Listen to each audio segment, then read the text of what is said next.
What's up guys, it's your host Spartanic Arts DxD back with another high school DxD related video, and today we have What If Issei Was Overpowered Part 8. Let's try to hit 500 or 600 likes for this video, and if you guys want to know exactly when I upload / my upload schedule, click the little blue button right next to the subscribe button. But before I thank my balance breakers, what if Goku was too overpowered? I wrote this story myself, and it will be coming out very soon with fully edited images and things like that. I really want to post it on this channel because you know your boy loves Dragon Ball. I'm really looking forward to that series, so please do watch out for it. It will be coming out very soon. But without further ado, also, if you guys want to go see my Dragon Ball channel, go down the description below and hit the sub button on it. But before we start, let's go ahead and thank our balance breakers. Rob the King, Lachlan Yates, Atomic Warlord 58, Crumbless Darkness Fear, Mr. Wolf, Ant Lewis, The Beast YT3, Shade Fox, We Are Wolf #2347, Jordan Patchow, Mazaku, Dr. _MLG_ is the Bomb, Asimodus, Grim Fireshot Gamer, and Brandon Lieutenant Riley. So much for becoming a balance breaker, which is the highest membership tier. And somebody also super thanked me on the last video. They hit the applaud button. I don't know if you guys know what that is. It's the little thing, like if somebody hit the applaud button. Thank you so much for hitting that. For some reason it didn't say who it was, but it usually does. I don't know if there's like an anonymous option or something like that, but thank you so much for the support. Let's try to hit 500 or 600 likes, and without further ado, let's go ahead and get right into the video. Anyway, he had received no homework nor any difficult assignments during the time in school, which was an odd when over the month. They had already been given a few essays to complete. There was something extremely odd with this. Well, got nothing else to do, Issei said. Issei shifted his attention towards his closet fast food restaurant to his location, which was only around a few kilometers away. Thanks to his draconic vision, he was able to see the line was extremely short. Crunching down, he hooked up his determination visible through his eyes, running towards the fast food restaurant. This was the fastest that Issei had ran without using his supernatural powers. "Run, Issei," Drake said. "I'm running as fast as I can," he replied. Drake just said, "Run faster." Time skip. "So, I knew that you would most likely want some food from the human world, which is why I brought you a whole foot-long sandwich," Issei finished. Issei had returned to the underworld, knowing that this was going to be the safest place that he could stay. The fact that Sir Zex was the most likely eagerly waiting for his arrival, after she would usually finish all of her paperwork equivalent to the time that Issei would be in school. Knowing this, he decided to bring a foot-long as a gift, even if Sir Zex could get any of the maids to make her some better food. It was the thought that counted. Sir Zex looked at Issei, slowly turning around and reaching over towards the bag that he carried all the way to him to the underworld. She began thinking, what could this footlong mean? Knowing Issei, he has many jokes, and on the way he would mess with her. Sir Zex began blushing at the atomic level, thinking of what Issei was trying to explain to her. She began stuttering. However, she wasn't stopping Issei. "Here's the sandwich," Issei said, and Issei pulled out the actual sandwich, which was freshly made. When Sir Zex blushed, he began questioning what she was blushing at. "Are you alright? Was there something embarrassing that I said? I made sure not to include the special names," Issei said. Sir Zex seemed disappointed when seeing the fact that Issei didn't pull out his long sword. She was kind of excited with seeing it. She definitely got his side of his personality from her mother. However, seeing Issei question her with concern, she began composing herself, quickly grabbed the sandwich from Issei's hand. "No, it's nothing. I was just thinking about some wild stuff. Anyway, thank you for the gift. So, what do you want to do?" Issei replied. "How about traveling around the human world? Traveling around Code, just the two of us," Sir Zex said. Issei, before he could answer anything, was quickly dragged across the entire building. They reached Sir Zex's room, where she prepared all the clothing. It seemed as if she was prepared for this moment for a while. Issei didn't mind spending time with his best friend. It would be great, especially when it was in a place where he could be able to experience the same joy that he once did when he was a child with his parents. Maybe Sir Zex would be able to make this little visit better than those moments. Time skip. Issei had a blast with Sir Zex at the park. He's able to actually enjoy himself during the time at the park. With that, add in Sir Zex, and that was a perfect way to spend the afternoon. Sir Zex was able to spend the express for all the rides, but Issei didn't mind spending money for his snacks here and there to prevent irritation between the two. "Well, nothing better than training with you, Drake," Issei said. Issei sarcastically remarked at Drake's training regimen that he was going to force Issei into doing to maintain the continuous improvement upon his draconic magic reserves. Sir Zex had some duties to deal with, and Issei needed to catch up to Drake's new expectations on him. Hearing Issei's remark, Drake growled with frustration at the many little remarks that Issei would have made. "Partner, "One more thing out of you and I'm about to swing hands," Drake said. "Man, you ain't gonna do shit. You are not gonna do anything," Issei replied. Drake grabbed Issei by the head and began slamming him to the ground. Time skip. After the entire deal with Drake, Issei had to deal with school once more, and this was going to be last a day before the weekends. This was going to be the most painful since there were many tests that were being prepared for the students were going to be given out today, which was going to leave a sour taste in many students during the weekends. Most of us weren't going to worry too much about the exam like Issei, due to them already deciding to have a decent future where they wouldn't have to overload themselves and wanting to get into prestige colleges in the globe. "Well, partner, are you ready?" Issei replied. Issei asked his partner with some nervousness in his voice, before the ancient dragon responded in an encouraging tone.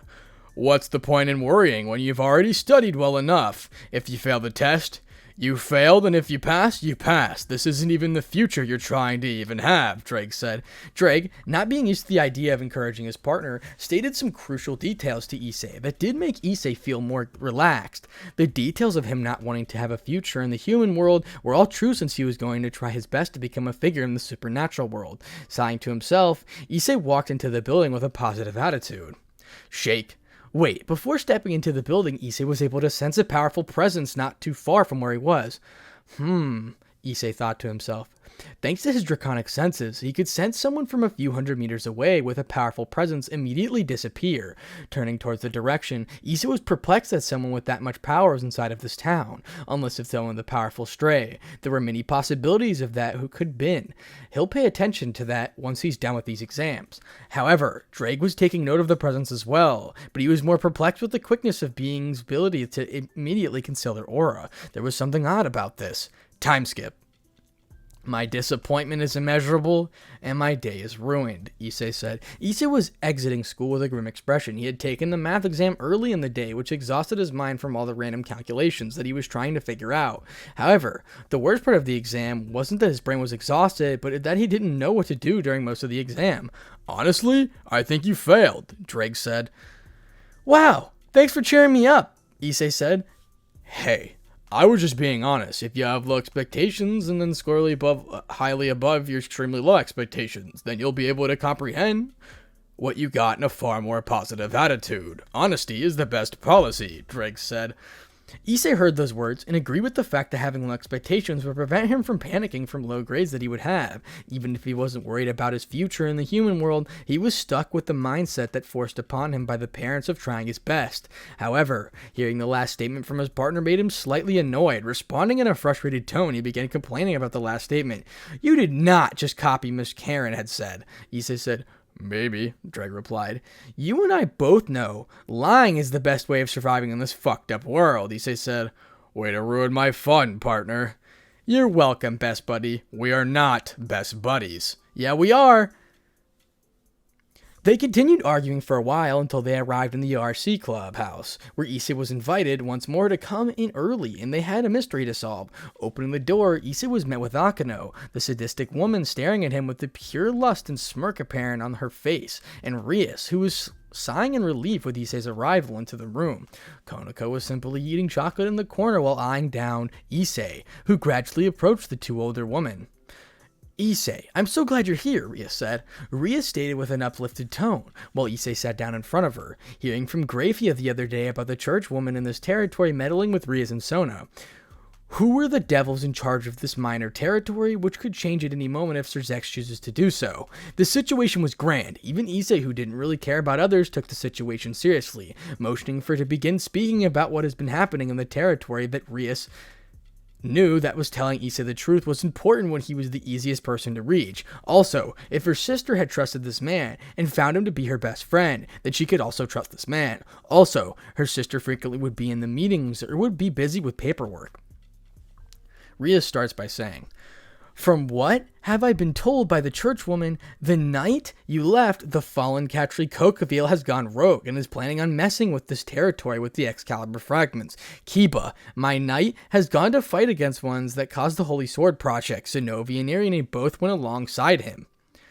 Issei knew what the Holy Sword Project was, since he was being introduced to the history of the angels, fallen angels, and devils, and many of their mistakes. He brought up the question about the mistakes that the angels had. Serzex immediately brought up the Holy Sword Project, which had many children massacred just to find the perfect wielder for the Excalibur. Hearing that the knight had gone towards the ones they most likely brought him pain, what the Holy Sword Project brought a small smirk onto Issei's face. Revenge was always going to be sweet.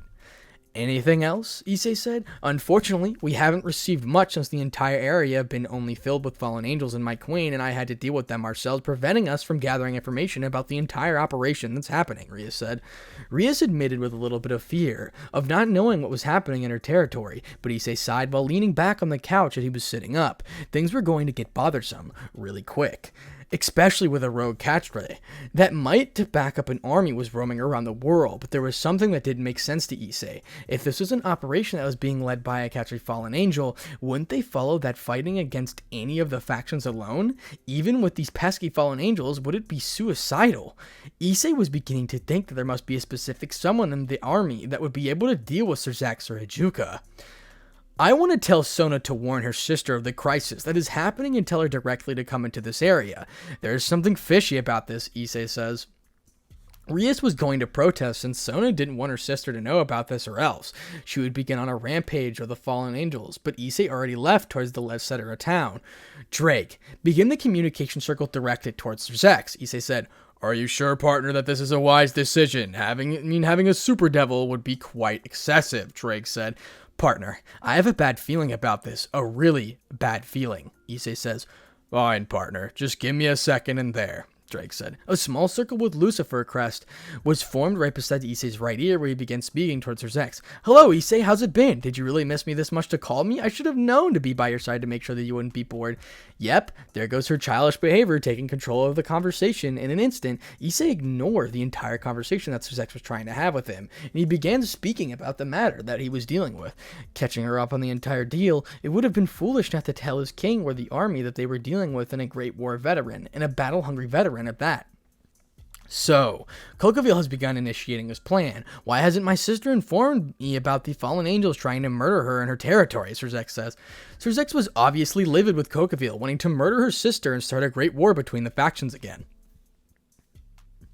The devils had a fighting chance with the two super devils. The fact that nearly every being on the planet wouldn't be able to damage her humanoid destruction form.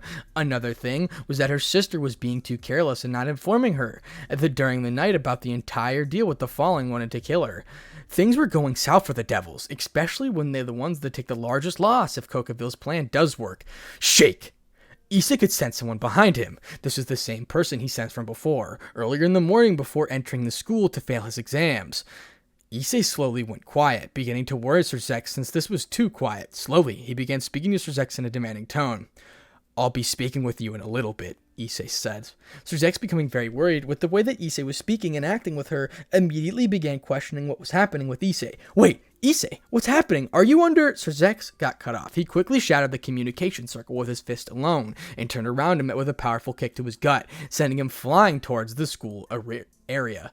And that is the end of Chapter 22. Chapter 23. The pieces are coming together. Drake, who attacked me? Issei said. Issei immediately asked his partner to sense the being that had kicked him into the school's backfield.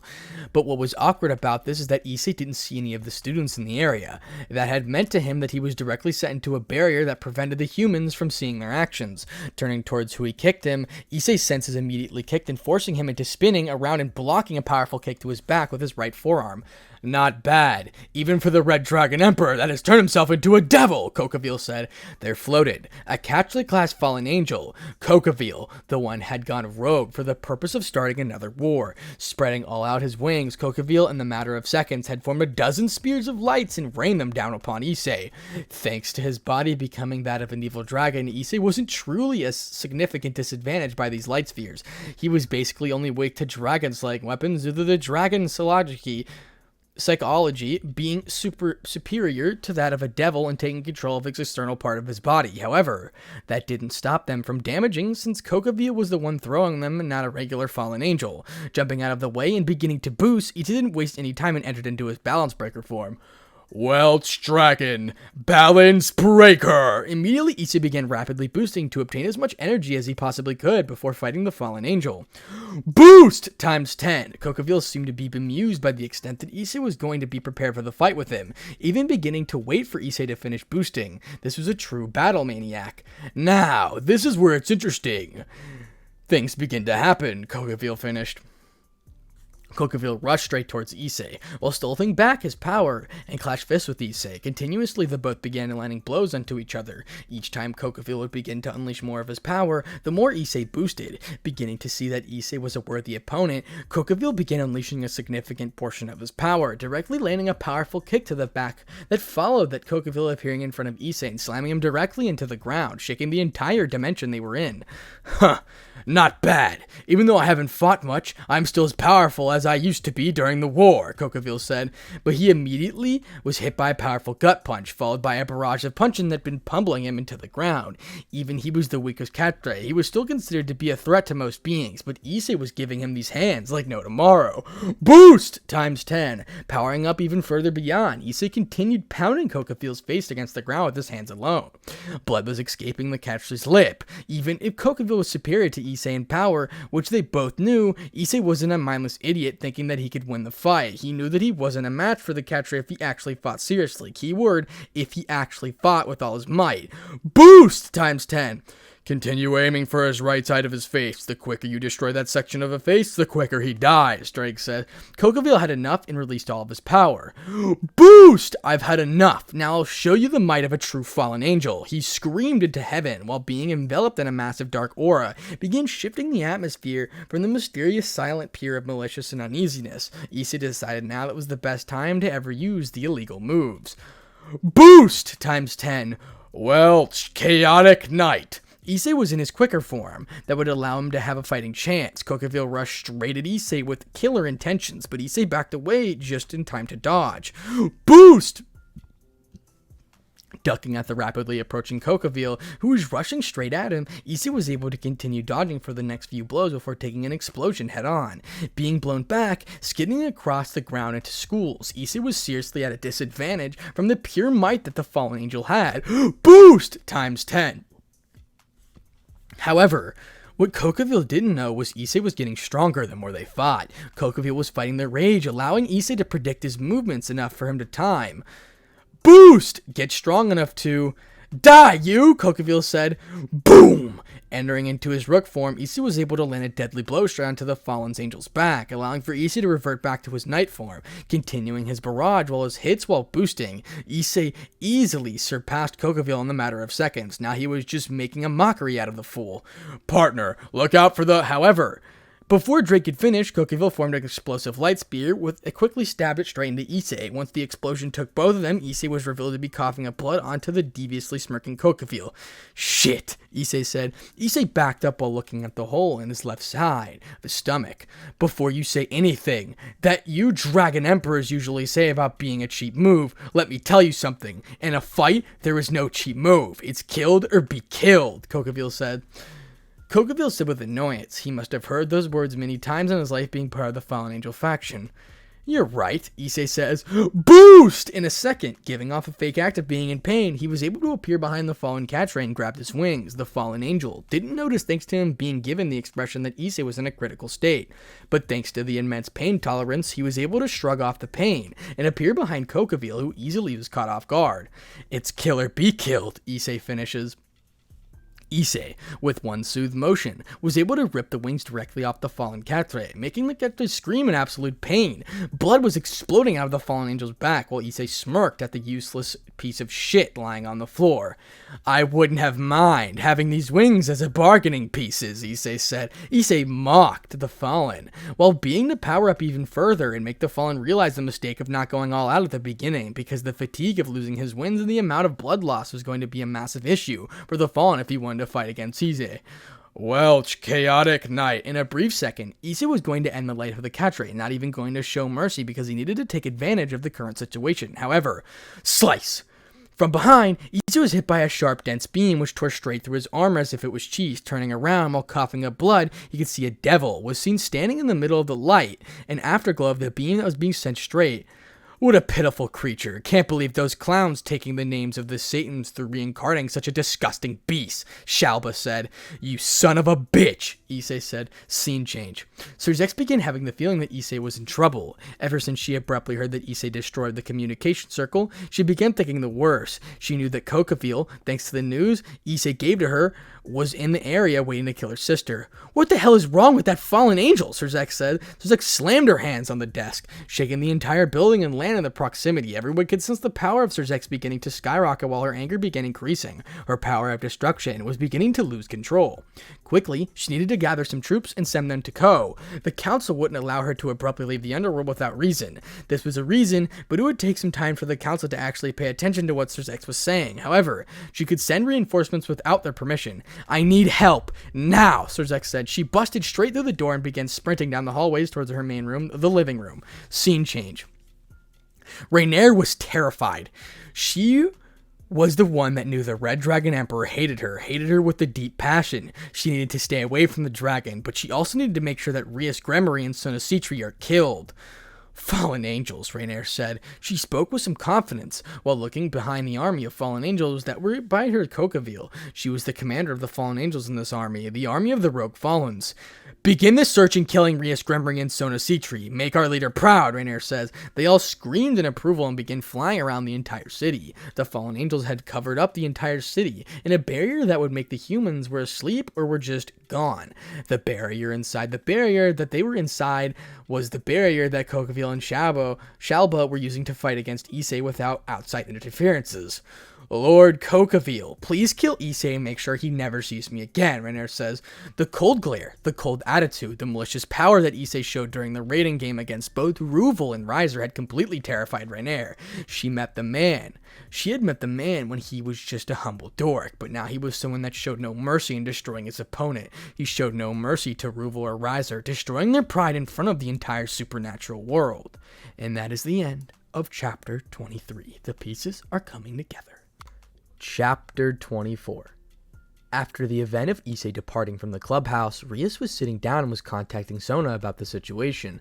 If Issei was beginning to worry, then Rias should be far more worried, which she was. She was still able to sense Issei's presence in her city. Issei was using some type of magic to communicate with someone, which allowed for the beings in the territory to sense him. However, the moment that a quick outburst of energy collided with Issei, sending him into the unknown, it became unsensible. This was when Rias was beginning to worry because two random powerful energy signatures just went missing, one of them being that Rias could trust, while the other was unknown. What? Where did Issei's energy signature go? Rias said.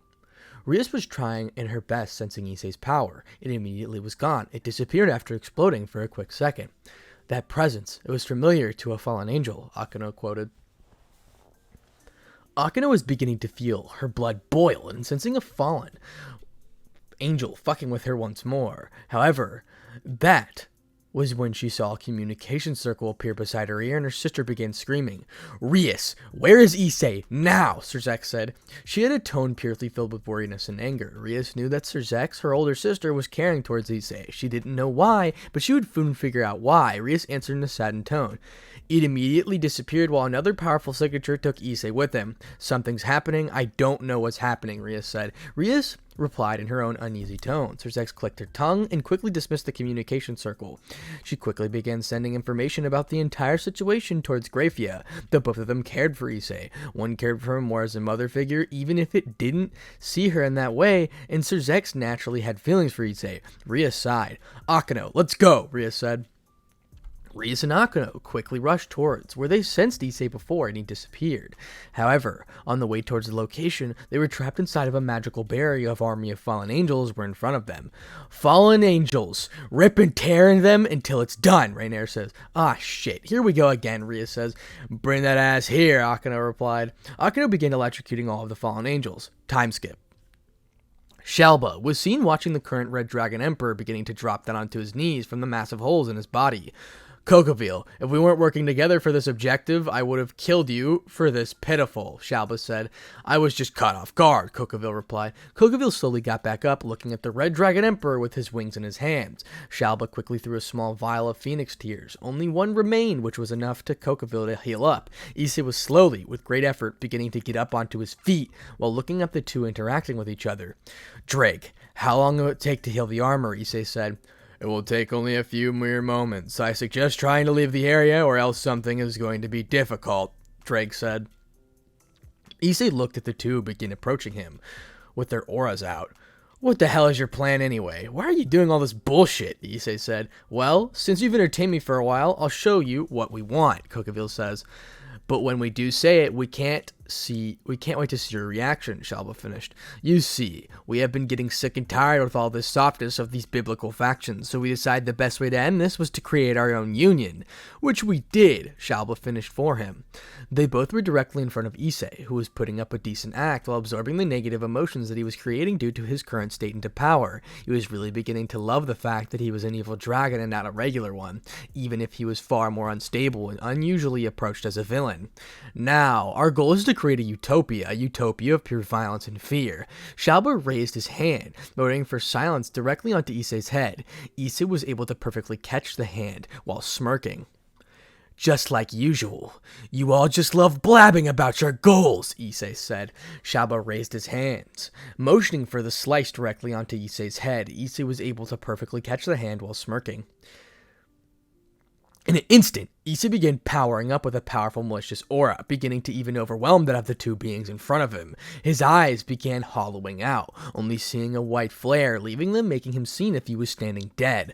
Black electricity began hovering around his body, while the ground began trembling violently. Issei slowly began smirking with killer intent, walking towards the two, who had taken a step back from the surprised outburst from the young child. Well, looked like the dragon had it in his back pocket, Coqueville said. In a second, without wasting any time, Issei was able to move at lightning fast speeds and was able to land a bone-breaking punch straight into the fallen angel. Issei, without wasting any time, quickly transformed into his bishop form and began rapidly charging at the cannon while dodging the attacks of Shalba. There is a significant difference in fighting style between Coqueville and Shalba. Coqueville was far harder to predict when he wasn't mad, and that was probably due to hundreds of years of experience that Coqueville had during the Great War compared to Shalba, who was just a psycho. Explosion! The cannon was still locked onto Coqueville. The power of the cannon wasn't a match when he used it against his ex, obviously due to the fact that he didn't transfer the boost into the beam. However, it was still enough to cause an explosion that directly hit the fallen angel. Oh shit, Coqueville said, and that fucker was sent flying into the sky. Issei landed a powerful jab onto Shalba's neck, pushing him back and forcing him into wheezing for breath. Issei quickly took a stance. In one quick motion, he put all of it into his next attack. Maximum transfer. And Issei was quickly cut straight through Shalba's guts. Blood began pouring down Issei's hands while he was smirking at the shocked expression that was visible on Shalba's face. Coughing up blood, Issei threw the trash into the ground while losing the power to be in his illegal forms. Reverting back to his regular balance breaker state, Issei watched as Coqueville and Shalba were both seen heavily damaged. Shalba was coughing up blood on the ground while lifting his head towards Issei. Blurriness was all that he could describe what Shalba could see. The blood was oozing into his eyes while rage began overtaking the feeling of pain. Can't believe I'm being defeated by such rubbish, Shalba said. Shalba quickly began exploding. With even more power than before, he was easily weaker than all of the current Satans, but he wasn't a joke. Coqueville began smirking. Even though he was in pain that he was experiencing, he was able to move his hand towards his pocket and quickly pulling out a specific weapon. I usually don't like stealing from Azazel, but I needed this weapon. Downfall dragon, another armor. The sound of another dragon was heard before Issei was blinded by the light of a specific person entering into their own version of balance breaker form of their own sacred gear. Red Dragon Emperor. I was wrong from the moment that I began sensing you inside of this territory. I was beginning to hear the rumors about the current Red Dragon Emperor being friends with the current Lucifer. My curiosity began overwhelming me. I just had to see what was up with the Generations Red Dragon Emperor. Now I see why, Coqueville said. Coqueville and Chabot rushed at Issei, who was forced in defending himself from the attacks. He was unable to fight them with his own physical might anymore due to the fact that he was too exhausted, and the blood lost was beginning to take a major toll on his physical abilities. Scene change. Rainier watched as his entire army of fallen angels were reduced to ashes by both Rias, Gremory, and Akeno. Rainier decided to deal with this in her own way. Slowly, while the two women were dealing with the remaining fallen angels, she quickly formed a light spear and threw it directly at Rias. While she wasn't paying any attention, however, once she did realize the spear was coming towards her, they shifted her attention to the spear, but it was already too late. The spear had cut her from the side. A large part cut that caused a massive amount of blood to gush out of the side. Unlike evil dragons that have massive pain tolerance, she was panicking from the pain that she was feeling. "Shit," Rias said. "Rias, you fucking whore," Akeno replied. Akeno sent a quick bolt of concentrated lightning towards Rainier, but she was met with one of the fragments of Excalibur blocking the attack and nullifying the effects the bolt had. "Pathetic," Rainier replied. Rainier released 3 parts of her wings, thanks to the fear of Issei. In her meeting him, she was motivated in training just to make sure that she would be able to escape quick enough to be able to handle if Issei they once encounter another. She was easily above the power of Akeno, but she was still toasted if she would be able to hit by the power of destruction.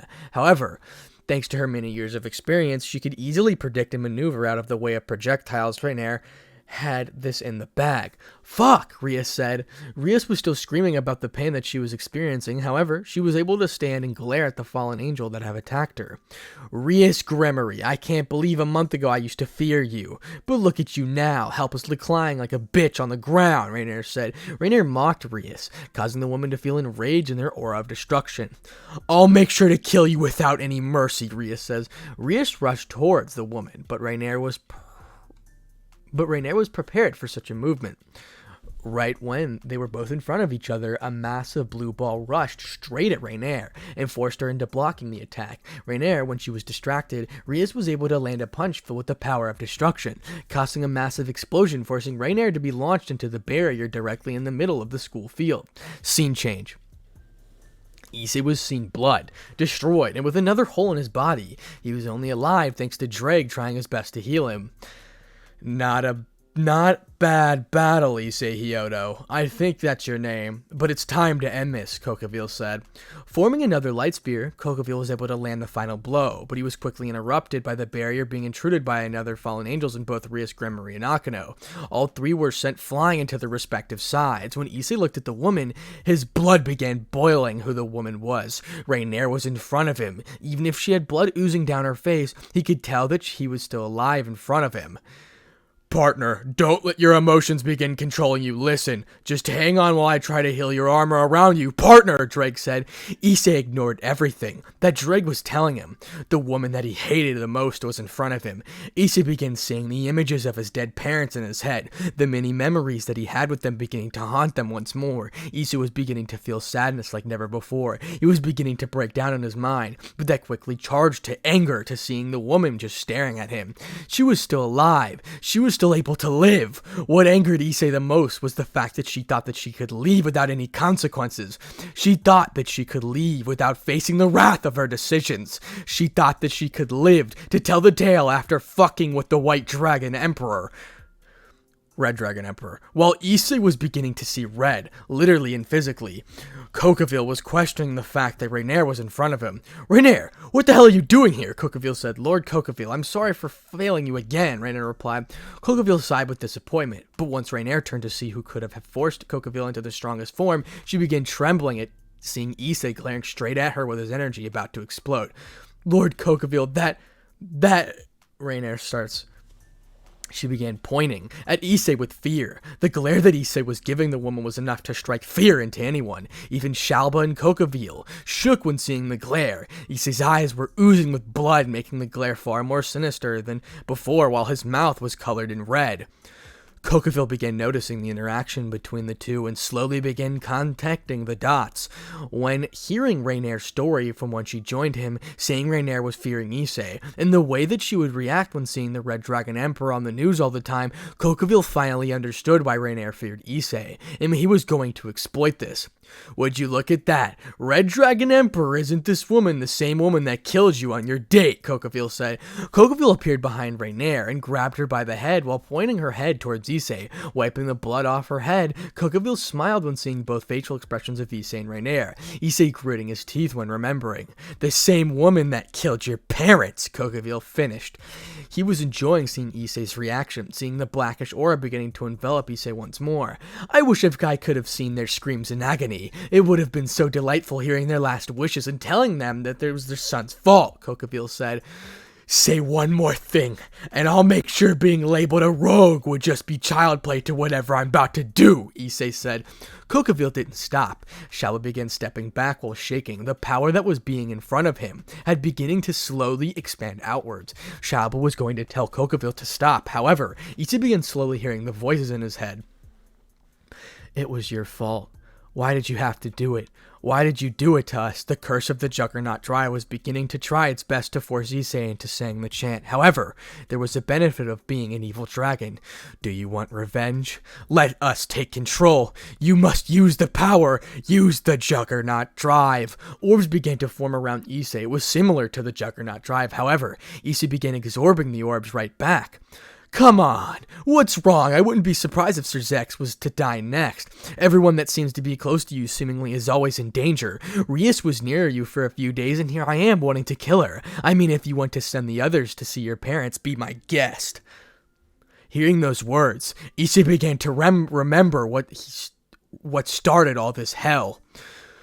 Will you die for me? All the memories with his parents, the memories of when he was just living a peaceful life, the memories that he wanted to relieve once began playing through his head. Each memory began shattering the sanity that Issei had. He wanted to go back, but he knew that nothing was going to be normal anymore. He was the Red Dragon Emperor. He was one of the most powerful beings in the supernatural world, and he hated that. He hated the fact that he was the one that caused his parents' death. If he only had controlled his perverted personality and rejected the fallen angel that he dated, then his parents would have been alive right now. Looking at the fallen angel in front of him, who was smirking viciously when seeing Issei finally releasing some tears. However, the moment that he snapped, when he finally began processing the final words that the catcher in front of him had stated. Shatter! Issei began exploding with immense wave of pure negative energy, an aura that brought pure terror into those in proximity. The old Satan that was watching Issei began scream with pure anger. He began seeing Issei's eyes beginning to lose their color. Rias was finally seeing what was happening. She began cursing the fallen that had stabbed her, the woman that had ruined the happiness of an innocent child. Yes, this is the power I've been waiting for. The Juggernaut Drive. Release the seal. Release the rampaging monster that you are, Kokaville said. However, Kokaville began seeing that everyone was silent. Issei was clenching his fist with pure anger. Blood began pouring down his hands. A black substance began living up Issei's face, showing his face slowly leaking with blood, showing his face with a glare never seen before. Kokaville, playing with my partner's mind a mistake that you will never be redeemable. We will make sure that even Tartarus will be a joke to what we will do to you, Drake finished. For the first time in nearly a millennium, Drake had spoken with such venom that it petrified everyone in the area. Not a single sound was produced during the whole event, until Issei began speaking. I, who shall awaken. Issei began chanting. The ground began shaking, even with more force this time. Freed, Valper, and Kiba rushed into the barrier. Since Freed had the last piece of the Excalibur, the church duo were behind them, but they were all petrified by the malicious energy coming from Issei. Am the evil dragon emperor who has become one with chaos. Issei's red aura, the last bit of it coming from his boost, was beginning to charge into black energy. The power began enveloping Issei, changing the color of the jewels that attached to his armor. His body began increasing in size. Both his evil dragon's eye and the boosted gear were working together, the overwhelming power that Issei was getting. I shall discard the dreams and create my own nightmare. Everyone was silent. They all watched as Issei's armor began thickening, with his eyes beginning to change from green color to the boosted gear's default color to dark crimson red color, the color of blood. I shall rupture the god, drown the dragons, and devour the insignificance. the malicious energy, begin retreating back into Issei. Everyone in the supernatural world had sensed the energy. This was the might of the Red Dragon. No, the might of the evil dragon emperor of this generation.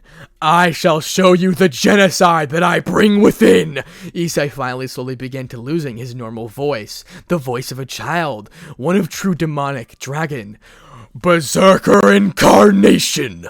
Issei began absorbing the negative energy that was previous hosts were giving to him, initiating the Juggernaut drive. Slowly, Issei's armor began composing into itself the aura that had begun sending fear into everyone in the area. Clank! A single step was heard, that all that needed for Kokaville to realize that he fucked up hard.